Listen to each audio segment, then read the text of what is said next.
Hello everyone and welcome to Nerdy Boys Reviews. I'm Nerdy Boy Kristian, and this is Nerdy Boys Reviews, your nerdcast, where the latest in nerdy news, movies, and television is covered. So, explicit content warning, material on this podcast may not be suitable for all listeners of all ages, so you have been warned. What's going on, everybody? So, Nerdy Boy Kristian here.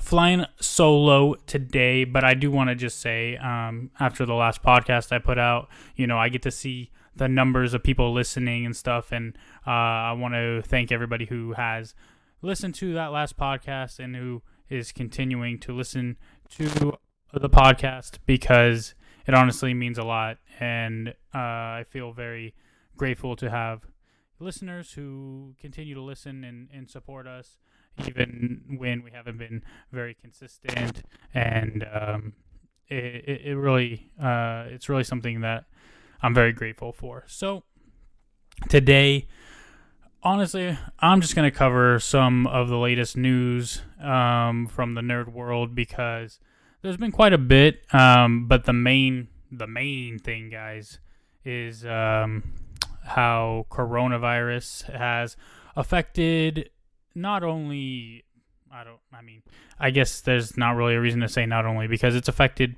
essentially everything, from sports to people's lives here in the United States and across the world. And obviously it's something that we need to be alert to and we need to be conscious of and careful about. But at the same time, I think we should also be able to live our lives and not be forced to do things in a country where we do have freedom.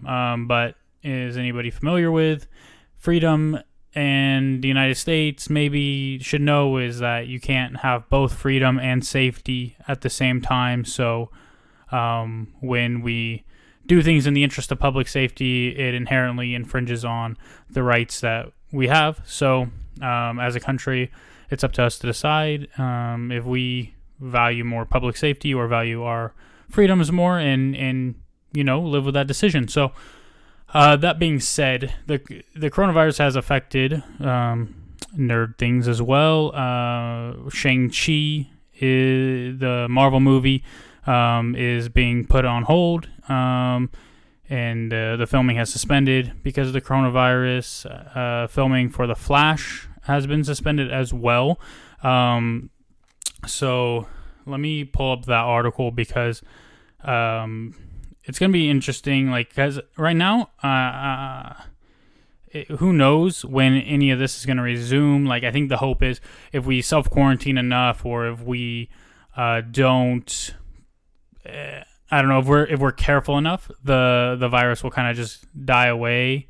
It stays around, or it's supposed to keep you sick and be in your system and be contagious for 14 days or 2 weeks or whatever. So I think they're hoping that, by April it'll be gone.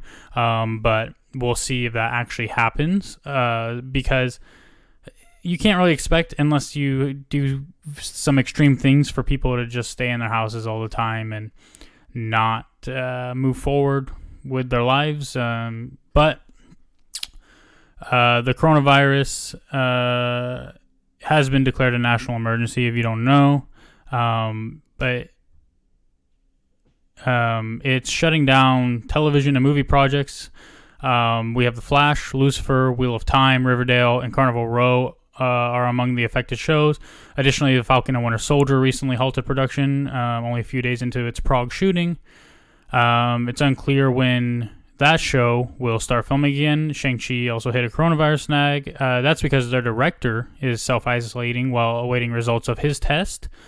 But according to Variety, Disney also halted the live-action remake of Little Mermaid, as well as Home Alone reboot, Peter Pan and Mary, The Last Duel, and Shrunk, the sequel to Honey, I Shrunk the Kids. Paramount's Mission Impossible 7 is also on hold. Baz Luhrmann's Elvis biopic was derailed when Tom Hanks and his wife, Rita Wilson, tested positive for coronavirus. At the moment, there's no knowing when the coronavirus pandemic will dissipate. Regardless, the affected shows and films may face additional delays. So that's where we're at right now. And who knows?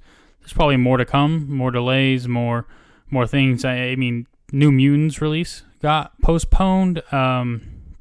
because of the coronavirus outbreak. Let's see. The New Mutants has been postponed along with the live-action Mulan remake and the horror film Antlers.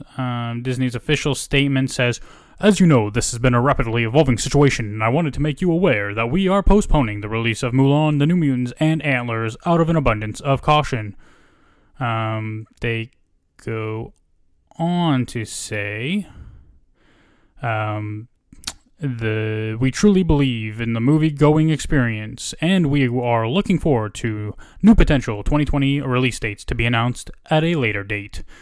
So that's where we're at with those. I don't even know what Antlers is. Maybe you guys do, but that's kind of sad. Disney isn't the only studio that caved to pressure to delay upcoming movies. Earlier in the month, MGM announced that it was pushing No Time to Die's release from April to November. That's the James Bond movie, 007, Daniel Craig. Universal also announced that it would be postponing Fast and Furious F9 until next year. And Quiet Place 2, the John Krasinski, Emily Blunt movie, is being... they're saying it's canceled or postponed, but I think that's just in regards to the film festivals it was going to be shown in. But yeah, it's also being moved back, so no new release dates for those. In addition, WonderCon here in California, Southern California, and Anaheim is being pushed back. In the meantime, Tom Holland says Spider-Man 3 will begin filming in July, which that awaits to be seen. So this coronavirus thing has really overtaken not only this country but the world, and I think it will continue to until it's firmly under control. I mean, there are positive signs, like most of the cases in China are recovered at this point. I mean, I guess I shouldn't say most, but a lot of them are recovered from the disease. There's probably a lot of people that have had it and recovered and never even knew they had it. And so I think it will come and go. It seems to only be really affecting negatively elderly people, which is, of course, sad. We don't want to kill a bunch of elderly people. And even then, I mean, there are stories out of out of China, sorry, that like 100-year-old person recovered from it, and like 103-year-old recovered from it. Like that's incredible. But again, yeah, if it's deadly to people who are elderly and have pre-existing conditions, then we don't want to affect those people. I don't know if shutting everything down is the correct response to that, and preventing, most of the population who don't really get bad symptoms from going out is the answer. But I'm not in charge, so I don't get to make those decisions. And, I don't really know what the correct response is to this virus, but I think businesses who want to should be able to, and that's a political discussion that I don't really want to get into on this podcast. But yeah, it's really become a major thing, and it's really unfortunate because there's a lot of things that we have to look forward to, especially in nerd culture, that are getting postponed or delayed, and maybe rightly so. I don't really have an opinion on that. Like, I think we should make decisions in the interest of the safety a lot of times of people who could be affected. So I don't think it's a big deal that a lot of these things are getting postponed, especially things like WonderCon, which is such a huge gathering of people and a very tight gathering of people. A lot of the sporting events and things like that as well. So maybe I don't mind it so much. We also, maybe in some better news, I guess, I don't know if it's better, but there is other news out there. We had a final trailer and poster for Black Widow. If you guys are interested at all in seeing that movie, who knows, maybe that'll get delayed. But as of right now, it comes out in May. Maybe this whole thing will be over by then. That would be cool. But if not, it'll probably get postponed as well. Maybe Wonder Woman will get postponed as well. But those are two movies I'm looking forward to greatly. I was looking forward to New Mutants actually as well, which is makes it unfortunate that it got postponed. But if it's in the best interest to do it, then they should do it. Winston Duke, who plays M'Baku in Black Panther, or maybe some people know him better as Man-Ape, I don't know, but he played M'Baku in Black Panther. He says He had more screen time in Avengers Endgame's final battle, but obviously there need to be cuts in some movies. Marvel's Loki series adds Richard E. Grant to the cast. I don't think we know who he's playing. Most of the time they just announce things like with people that are supposed to be big named, but we don't really know who they are. I don't know. Like, I'm not a huge celebrity fan head who knows everything, but apparently this guy's been around the block. He's been around for a long time. He was in The Rise of Skywalker. He played Allegiant General Pride. So if you know who that is, then you will be familiar with him. It doesn't say who he is portraying in Loki, but the series will be out next year, so that's cool, I suppose. In other news, Robert Orci will write a Marvel movie for Sony. Who knows what that's going to be? But, we do know Morbius is coming out, and I did mention in the last podcast that I'm actually kind of looking forward to Morbius. I think maybe they can do it right. But at the same time, Sony has also come up with some really bad ideas before, including the idea to make a Jackpot movie that was announced. Who knows if it's actually going to happen, but they announced it. So we'll see. And then they announced Black Cat and Silver Sable being 2 movies or 1 movie, and they flip-flopped on that, and obviously Morbius and stuff. Who knows what they're actually doing, but yeah, I'm looking forward to Morbius. All that being said, this was an interesting one because you remember when Fox was Fox before Disney bought them 2 years ago. We knew about New Mutants, and it was supposed to come out last year, and they pushed it back. It was supposed to come out last year in the year before, I think in November, and then it got postponed to February last year, and then it got postponed all the way to, it was supposed to be November, I think, last year, and then got pushed to this year. Now it's getting pushed again, but because of the coronavirus, not because of Fox's ineptitudes. But that being said, we were told at the time it needed 6 months of reshoots or something crazy, and we're what the heck is going on? It didn't test well with test audiences or something. We had no idea what was going on. Well, director Josh Boone has come out and said that the reshoots never happened, the 6 months of reshoots. So here's what happened.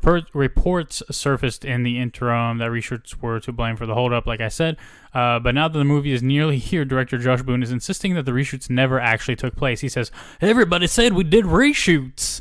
We've never done reshoots. And I'll tell you this, if there hadn't been a merger, I'm sure we would have done reshoots the same way every movie does pickups. We didn't even do that because the time the merger was done and everything settled, everybody's older."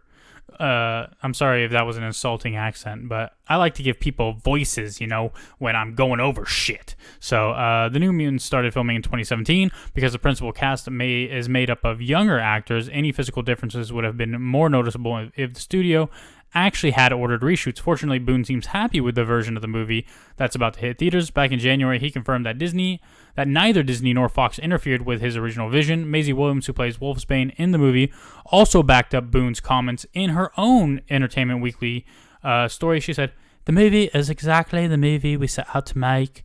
I was nervous when they were talking about reshooting or re-editing, that it was going to be very different, but honestly, it's exactly what we set out to do." She's not from Essex, but that was kind of an Essex English accent. So I'm sorry, Maisie Williams. I didn't do you justice there. Additionally, Boone revealed that certain winged creature will make an appearance in the Mutants as well. A number of Marvel fans are excited to see Anya Taylor-Joy's performance as Ilyana Rasputin/Magic in the movie, including me. I'm very excited about that. But after catching a glimpse of her companion Lockheed in the newest trailer, Boone confirmed that the dragon will be in the film, which is cool. He said, "You see a little bit of him there, a little tiny bit." He didn't say that, a little tiny bit. I added that. He says, "I wouldn't say this too much more, but I was pleased with how we had him in the world and had him as part of Ileana's story." And then, yeah, that's it. That's all he had to say. But yeah, that's pretty exciting. Lockheed, yay. Woohoo, woohoo, woohoo. So, again, movie postponed, but still things to look forward to. It's exciting. Also, right, I think after Endgame, spoiler alert if you haven't watched Avengers Endgame, but, I don't really care at this point because it came out so long ago. So, but if you haven't, whatever, tune out for like 2 minutes. We thought at the end of Endgame that Thor might be like joining the Guardians of the Galaxy, or maybe will be in the movie Guardians 3 or whatever. We were like, maybe this will happen. But apparently Vin Diesel confirms that the Guardians of the Galaxy will be in Thor 4. So the Guardians will be joining Thor, which is interesting. He said, okay, I don't know how to do a Vin Diesel. I'm waiting and excited for my friend James Gunn to knock this next one out of the park. That's not even close. He took the Suicide Squad, so he's about to embark on it. Thor will also, the director talked to me about, will incorporate some of the Guardians of the Galaxy. Diesel didn't seem to remember that Marvel hadn't announced his involvement with Love and Thunder before. That'll be interesting. Nobody knows. Maybe I shouldn't have said anything. That's my Vin Diesel, guys. It's pretty terrible. So the headline of the article says, the Guardians of the Galaxy will be in Thor 4. My gathering from this is that Groot and Rocket will be in Thor 4. And maybe not the other ones, because he had more time with them than anything else. If all of them are in it, more power to you. Good job, Marvel. But based on that article, I believe it will just be Groot, played by Vin Diesel, and Rocket Raccoon, Tree and Panda, or whatever. Trash Panda, whatever they want to call him. The Mandalorian Season 2 has already wrapped production. Buzzing, coming out later this year. Excited for that. So, hope you guys are too. John Krasinski, this is interesting news, right? A lot of people fan cast John Krasinski. If you don't know who that is, he was Jim in The Office, but now he has a beard. He's doing The Quiet Place 2, whatever. John Krasinski. He's a pretty dynamic actor, to be honest, as well, from what I've seen. But a lot of people fan cast him as Mr. Fantastic, like an older, more rugged Mr. Fantastic, I think. And he's kind of taken that on board. And he's found himself at the top of fans' lists to be Reed Richards, to be Mr. Fantastic in the new Fantastic Four film. It's resulted in some cool fan-made trailers with him, artwork, and so it's caught his attention. So he was speaking with Sci-Fi, and he revealed that he would take a specific endorsement for him to accept that role. He said, this is what John Krasinski said. I'm going to try a John Krasinski accent, guys, or voice, and it's going to be terrible. I'm going to try to do a John Krasinski impression right now. And here it goes. I'd totally be open to that. I love the Marvel Universe. I love watching those movies. They're such a great time, and so well done. I always say, in Kevin Feige, I trust.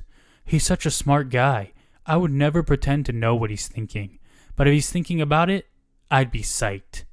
Actually, I don't think that was that bad of an impression, if I'm honest. I thought that was pretty good. That was my best Jim Halpert. Okay, guys? I even panned to the camera after that. That doesn't exist in here. No. But it's not the first brush with playing a Marvel character that John Krasinski's had. So he definitely knows Kevin Feige already. Back in 2010, he was in the running to play Captain America before the part went to Chris Evans. Legend has it that Krasinski took himself out of the running after bumping into Chris Hemsworth and feeling intimidated by the Thor actor's jacked physique. Of course, this was before he started bulking up for his own post-office roles and 13 Hours in Amazon's Jack Ryan. I'm an analyst. That's all I know about Jack Ryan. So yeah, Emily Blunt was also like a fan cast for Sue Storm for Invisible Girl. But I think she was asked about it. She said, I don't know. For me, it's all script dependent, part dependent. I don't think I'm going to sign on to something in a hypothetical way. That was her accent too. That was pretty good. I like what she said there. Like, yeah, you shouldn't do something just because people want you to do it. You should do it because you want to do it, or because you believe in the project, or for any number of reasons personal to you, the actor or actress. But I would like to see John Krasinski maybe as Reed Richards.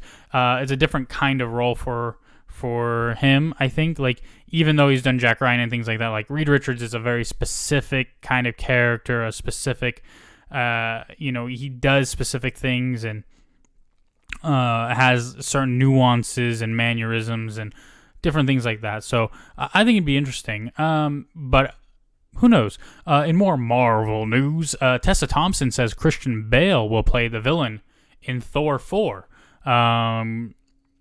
He was in negotiations apparently earlier in the year. Bale's deal was never confirmed, but Tessa Thompson told Collider that he will be the villain in the movie. She said, I've read the Love and Thunder script, and I can't tell you much. This is what she said during an interview with Entertainment Tonight. Taika is writing and directing. Christian Bale is going to play our villain, which is going to be fantastic. It's going to be good. I don't know if that's how she talks.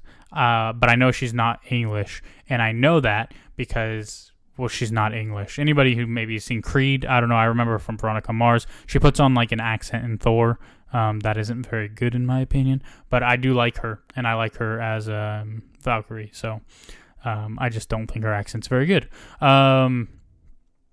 So people are saying that would seem to rule out Christian Bale as fan favorite allies like Beta Ray Bill or Balder the Brave, but it also doesn't narrow down which Thor villain that he will portray. So I kind of hate when like things are announced like this and like they don't tell you who they're playing, like, and then fan speculation is all over the place. And sometimes you're right and sometimes you're wrong, and maybe fans have fun speculating, but I hate it. Like, I just want them to tell me, so, because I don't want to get excited and be like, oh, it could be this guy, and then it's someone different, and I'm like, okay, this is depressing. But yeah, Tessa Thompson also confirmed that her character, Valkyrie, will remain on the throne of Asgard. She also hinted at Valkyrie's quest for a queen. She said, Tessa Thompson said, she's king. If she can't find her queen, she'll just be king and queen at the same time. Wow. Very profound thing to say. No. I mean, whatever.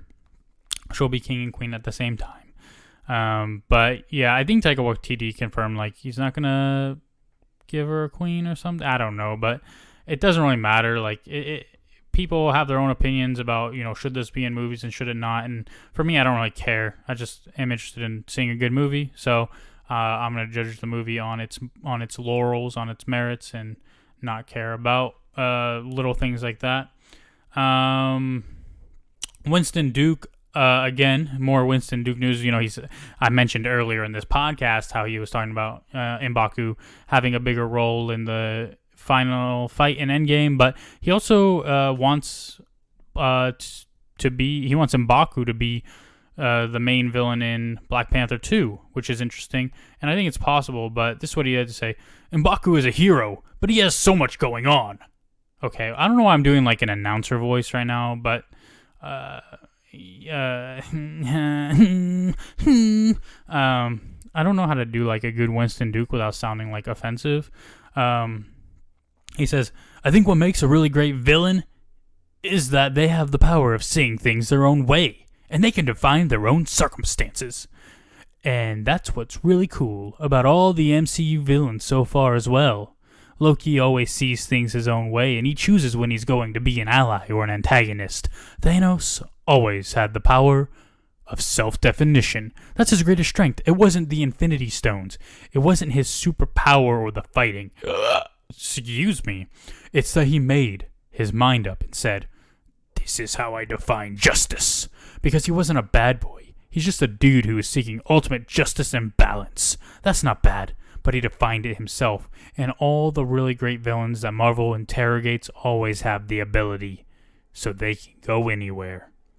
That's a pretty profound statement. I like how he does bring up good villains, though, because Marvel has had its fair share of villains that were not that great. So, I think the way he outlines kind of the way he phrases that belief is interesting as well. Because I think a lot of people, including Scott and myself, would say that the the best villains are in some ways relatable, or you can understand, right? Where they're coming from. They're not just evil to be evil. So I think that's kind of what he's saying. Like, you can understand their motivations, but at the same time, you condemn them because they're not right. Dave Bautista said that James Gunn wanted to make a Drax and Mantis spinoff. That would have been terrible. I'm sorry. That doesn't sound good. I mean, like, they're decent characters in a group setting, but I don't want to see a Drax and Mantis show. It's just not something that gets me excited. Maybe it would have been great. Who knows? But it's not something that I'd be excited to see. It doesn't get me excited. That's all the news I see. Unfortunately, the coronavirus thing is taking over, and it'll be discussed everywhere for a long time because, well, not for a long time. I mean, it'll be discussed beyond the length of time that it's around. But I don't know if it'll be around for, an excessive amount of time. We'll see what happens, and hopefully we can manage it here in the United States and help to manage it in other places in the world. That being said, other nerdy things that are going on with me, I've been watching the final season of the Clone Wars. I've been enjoying it. Episode 2 did pick up we saw Anakin, we saw Obi-Wan briefly, but Anakin's in the whole episode and the following episode, and you get this insight that Obi-Wan had known what was going on with Padme and Anakin, and I think that's such a deep, like, it's such a quick moment where, like, so we have Anakin, like, secretly meeting to talk to Padme, like, holo project, like, pretty much call her, and he has Rex watching, like, keeping guard, and then Obi-Wan comes and Rex is, like, stalling, and then Anakin comes out and they're, like, talking a little bit, like, kind of bullshitting, and then Anakin starts walking away and Obi-Wan says, well, I hope at least you told Padme I said hello or something, and that tells you immediately a lot. Like, it gives you so much depth, and that small moment creates such a big moment to me. So you immediately know that Obi-Wan has some inside knowledge about Padme and Anakin's relationship. You also know that he's keeping it secret and not telling the council. And maybe we knew this before because in Revenge of the Sith, he meets with Padme to ask if she knows where Anakin went and things like that. But it's possible because we can infer as well from the question he asked Padme in Revenge of the Sith when he's leaving, and the score, the John Williams score at that moment is fantastic. It's such an amazing thing that every time I think of this scene, I think of that score. And he says, Anakin's the father, isn't he? And she doesn't answer. But Obi-Wan, maybe it seems, would come to the conclusion at that point in time, because it's hard to believe that Obi-Wan would maybe just be harboring that, but maybe we don't know. So now it's kind of confirmed that Obi-Wan knew something was going on, and maybe he didn't know the extent of it, but I think he suspected, and he kept that secret for Anakin, which just is like this huge emotional thing, like how much he cared about Anakin. Like this Obi-Wan did not even want to train him. He wanted to believe what the council said. He didn't want Qui-Gon to train him, but the only reason he trained him is because he made that promise. And Anakin continuously disappointed him, continuously made the wrong decisions, but they grew this bond of friendship, of brotherhood, and it, to me, it's one of it's one of the reasons, like, Obi-Wan is one of my favorite characters in all of Star Wars, and just the way, like, it's a big thing to me that, like, we pretty much have it confirmed that he protected Anakin, and to know how it all ends is really tragic. Like, I've always said this, the prequels had a great story and did a very bad job telling it, and to me that has a lot to do with, I've said before, George Lucas and the way he writes and directs, but his ideas are phenomenal, and he knows what he's doing from a conceptual standpoint. And so Anakin to me has always been like such a badass character, such a cool character with such an amazing story in other stories, in books, in comics, and in the shows like the Clone Wars and Rebels, like Anakin he isn't just this character that people think is whiny and complains and annoying. He's so much more than that, and you get to know a lot of his personality, and to see that change in him and shift is really, really monumental, I think. So, yeah, I'm a big fan of Clone Wars. I'm a big fan of seeing more of Anakin's story because it makes me like him more. It makes me connect with him more, and I think that's important because people might not care about him becoming Darth Vader, his fall, the things he went through, because in the movies maybe they never connected with Anakin as a character. So that's where I'm at. But I do like it, and obviously, I can't wait for The Mandalorian Season 2 and other Star Wars projects because I love Star Wars, including the books and comics and other things, project that's coming out about the High Republic that I talked about last time. But yeah, there's a lot of shows out there that I need to catch up on, that I need to check out because I'm so far behind on so many things. But Rebels is easy because it's like 20 minutes, just quick, while I'm eating or something to watch it. But other things, man, I'm so far behind. Like, that'd take me a couple weeks to get through some shows, and there's just a lot of them I need to watch and check out. So if you guys have any recommendations of things you want me to watch or read or anything and talk about, I'd be more than happy to. Even like if you want to talk about books, you can talk about Harry Potter books or Lord of the Rings or the Silmarillion, any of the Middle Earth stuff, Baron and Luthien, the Fall of Gondolin kind of stuff. Like, I love this deep, rich, contextual things. If you want to talk about something very specific about the representation of women in Middle Earth, or how there's so few of them, how they're personified, not personified, but how they're whatever word you want to use there. Personified is the wrong word. But I love to talk about some of those like little themes from books. If you want to talk about how J.K. Rowling, it's a myth she planned out all of Harry Potter, because there's things ripe throughout the book so you can tell were retconned or were that means that they changed later. So like, in Chamber of Secrets, Hagrid gets sent to Azkaban, and the way they describe the Azkaban guards and his time there, and why would they send him to Azkaban over this, and then what we learn about Azkaban and the Dementors in the third book, how that's very clearly retroactive continuity, which means that things are changed later that were presented earlier. So it's okay, though. I think that J.K. Rowling is really good at utilizing retroactive continuity, and I think it makes it better to me that our understanding changes, because not only can we as readers say, oh well, maybe the narrator is not reliable in this instance or something like that, like it gives the book or the work, like it makes it more like a living, breathing thing that changes over time, that evolves, that gives new perspectives and can betray your belief or reward it in certain ways, and I think that makes it very interesting. And like, it's not just one thing. It's not just a book and a story.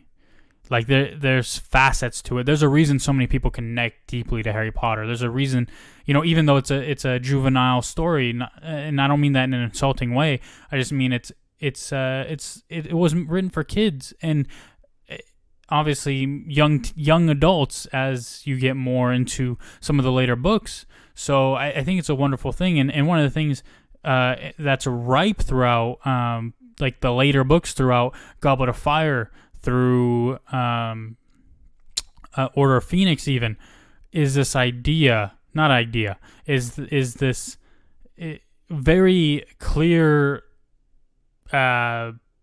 explicit thing that Harry does not have the only invisibility cloak. There are a lot of them, and is the discussion where in the movies we're led to believe that he is the only one because of the Deathly Hallows, and even in the Deathly Hallows book, I don't know if I remember correctly, but I think we're given to believe that it was the only one.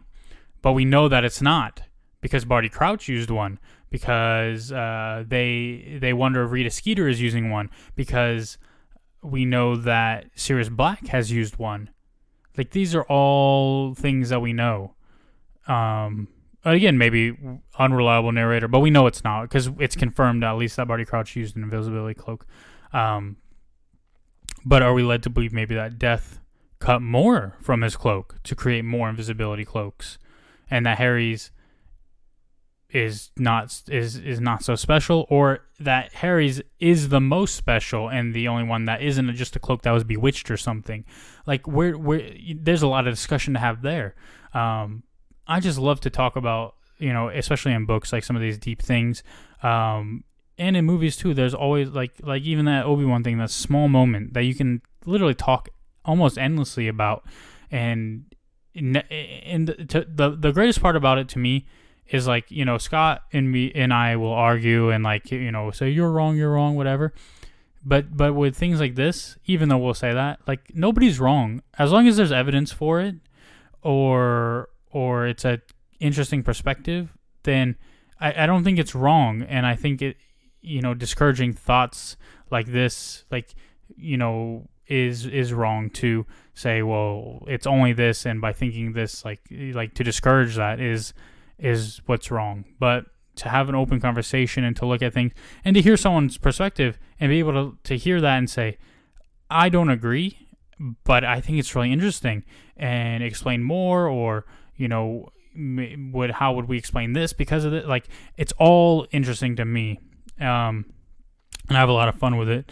So yeah, anything you guys want me to talk about, if it's not just news or whatever, and if you want to know like some personal things maybe, or I don't really want to get too far off the nerdy subject because this is Nerdy Boys Reviews, guys. This is not Politics Andy or whatever. Like, I'm just here to talk about nerd stuff. But if it relates to video games, even though I don't know much, like, I'll consult with Scott, when he has some time to talk about. I don't mind. I'll do some research. I don't care. Like, that's what I'm here for, is just to help relay some of this information to people that maybe it's not really available to them, or they don't know where to find it, or they don't understand it, or what does this mean, kind of stuff. Like, I enjoy doing that, so that's why I'm here. And I'm here by myself just to put out this content today because first of all, I love talking about nerd stuff. Second of all, you as listeners deserve to get the content you've invested your time into. And obviously I'd love to have Scott here with me to discuss it, because this is our thing. We started this together, and again, I don't like, it's me rambling a lot about almost nothing. But I say and but a lot. But see, I do it every time. Yeah, I would love to have Scott here with me to discuss all of this stuff, and he's my favorite person to discuss it with. So of course I'd like to have him here with me.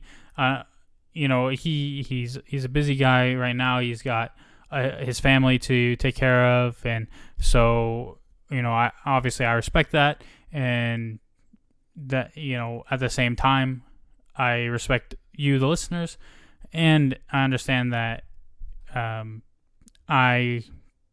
want to still podcast for you. And yeah, I don't know the best way to say it, but pretty much what I'm saying is, you guys deserve content. I want to make content, and I would love for Scott to be, with the content, and he will be at times when he has the time. But right now, he the most important thing is family, and he's got a responsibility to his, and I wouldn't ever ask him to put this before his family. Like, I think that's ridiculous. Like, to me, this is something that's fun to do, but it's not necessary to do. And I'm doing it because I enjoy it, and I don't have to worry about, taking care of a child, and I don't have to worry about certain things. Like, but obviously, between this and my last podcast was 2 weeks. So, you see that maybe I don't always have, I don't prioritize this over things that need to get done, over taking care of my household and spending time with my fiance and things like that. Like, there are things that take priority as well for me, but I have a more abundance of time. Like right now, I have time because my fiance is at work, and I got home from work already. I went to the gym. I showered. I did those before doing this. So like, there are other priorities I have as well. But after this, I get to go cook dinner for my fiance on our way home and everything else. Like, we all have things going on in life, but I don't have a child. Children take a lot of time, and when they're young, especially when they're newborns, when they're infants, they you want to spend as much time as you can with them. I mean, they're the most needy probably at that age than any other age, I would guess. I don't know, I haven't had kids. But they can't do anything for themselves, so obviously you have to do everything for them. But at the same time, it's like, I know Scott is cherishing every moment he has, and I'm really proud of him for where he's at and what he's doing. So send some love to Scott, guys, because I love that guy, and obviously I want him here, but obviously we have to understand. So I'm wrapping it up. I'm sorry for mumbling and rambling for so long. Again, send me some recommendations of things to talk about, or anything else, guys. And if you want to insult my impressions or accents, whatever, go ahead and do that too. But that's everything I have for you guys. Thank you for tuning in. I really appreciate all you guys out there that still listen and still support us. It means everything to us. Again, thank you for tuning in. That's everything I have for you. I'm Nerdy Boy Kristian, and as always, I have one message for you, and that is, stay nerdy, boys.